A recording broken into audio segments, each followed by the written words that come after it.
Oligopoli. Perjanjian oligopoli adalah kesepakatan antara beberapa perusahaan yang menguasai pasar tertentu untuk mengatur harga, produksi, atau strategi pemasaran demi menghindari persaingan yang ketat. Ini dapat mengarah pada pengendalian pasar dan pengurangan keuntungan bagi konsumen. Selanjutnya, yang kedua, price fixing. Price fixing adalah praktik ilegal di mana perusahaan-perusahaan dalam suatu industri menyetujui harga jual untuk produk atau layanan tertentu. Alih-alih membiarkan pasar menentukan harga secara bebas, hal ini dapat merugikan konsumen karena mengurangi persaingan dan sering mengakibatkan harga yang lebih tinggi. Price fixing biasanya dianggap sebagai pelanggaran hukum anti-monopoli di banyak negara. Pandangan hukum Islam terhadap praktik di atas. Dalam pandangan Islam, oligopoli dan praktik harga tetap atau price fixing dipandang negatif karena dapat menyebabkan ketidakadilan dan merugikan masyarakat. Oligopoli. Islam mendorong persaingan yang sehat dan melarang praktik monopoli yang dapat merugikan konsumen. Praktik oligopoli yang mengarah pada pengendalian pasar oleh segelintir pelaku usaha bertentangan dengan prinsip keadilan dalam ekonomi Islam. Price fixing. Terkait harga tetap, mayoritas ulama berpendapat bahwa penetapan harga oleh pemerintah taksir hanya dibenarkan dalam situasi kritis, seperti ketika terjadi penimbunan atau monopoli. Dalam kondisi normal, harga sebaiknya ditentukan oleh mekanisme pasar berdasarkan hukum penawaran dan permintaan, sesuai dengan ajaran Nabi Muhammad SAW yang tidak pernah menetapkan harga secara sepihak. Kasus yang pertama, dugaan pelanggaran pasal 5 Undang-Undang Nomor 5 Tahun 1999 terkait kesepakatan tarif penyediaan jasa depo peti kemas di Pelabuhan Panjang, Lampung. Putusan perkara nomor 20/KPPU 1/2023. Analisis putusan kasus dugaan pelanggaran pasal 5 Undang-Undang Nomor 5 Tahun 1999.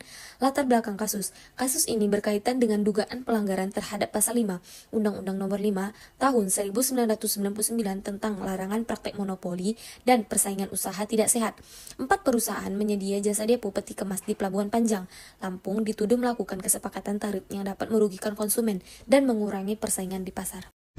Aspek hukum yang diterapkan. Pasal 5 Undang-Undang Nomor 5 Tahun 1999 melarang pelaku usaha untuk membuat perjanjian dengan pesaing yang menetapkan harga barang atau jasa di pasar yang sama.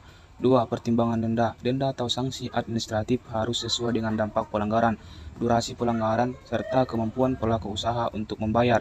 3. Dampak negatif. Definisi dampak negatif berfokus pada hilangnya persaingan substansial yang berdampak pada kesejahteraan konsumen. Pertimbangan Majelis Komisi.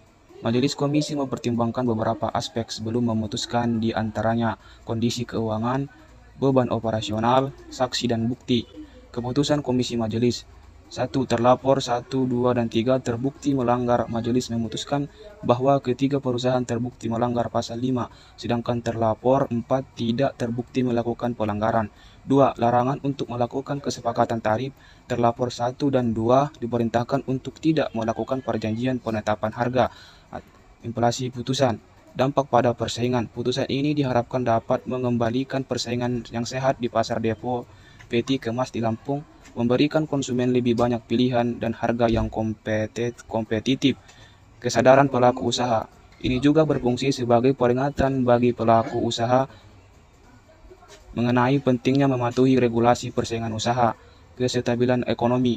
Dengan menghindari praktik kolusi, diharapkan kegiatan ekonomi di sektor ini dapat lebih berkelanjutan dan memberikan manfaat yang lebih besar kepada masyarakat. Kesimpulan, putusan ini mencerminkan upaya Komisi Pengawas Persaingan Usaha untuk menegakkan prinsip persaingan yang sehat di Indonesia, meskipun ada faktor-faktor meringankan yang dipertimbangkan. Regulasi tetap direspon dengan serius, melindungi kepentingan konsumen, dan memastikan keberlanjutan pasar yang kompetitif. Yang kedua, dugaan pelanggaran pasal 5 ayat 1 Undang-Undang Nomor 5 Tahun 1999 tentang larangan praktik monopoli dan persaingan usaha tidak sehat dalam industri jasa freight kontainer atau uang tambang pada rute Surabaya menuju Ambon oleh 4 perusahaan pelayaran. Putusan perkara nomor 08/KPPU L/2018. Tambahkan sedikit, Komisi Pengawasan Persaingan Usaha Republik Indonesia selanjutnya disebut komisi yang memeriksa perkara nomor 08 KPPU L-2018 tentang dugaan pelanggaran pasal 5 ayat 1 Undang-Undang Nomor 5 Tahun 1999 tentang larangan praktek monopoli dan persaingan usaha tidak sehat.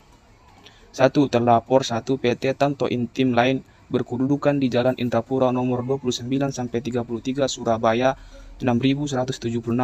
2. Terlapor 2 PT Pelayaran Tempuran Emas Tbk berkedudukan di Jalan Yos Sudarso Kap 22 Sumberjaya Jakarta Utara 14.350. Terlapor ketiga PT Maratus Line berkedudukan di Jalan Alon Priuk 27 Surabaya 60.177. 4. Terlapor 4 PT Salam Pasif Indonesia Alliance berkedudukan di Jalan Karet nomor 104 Surabaya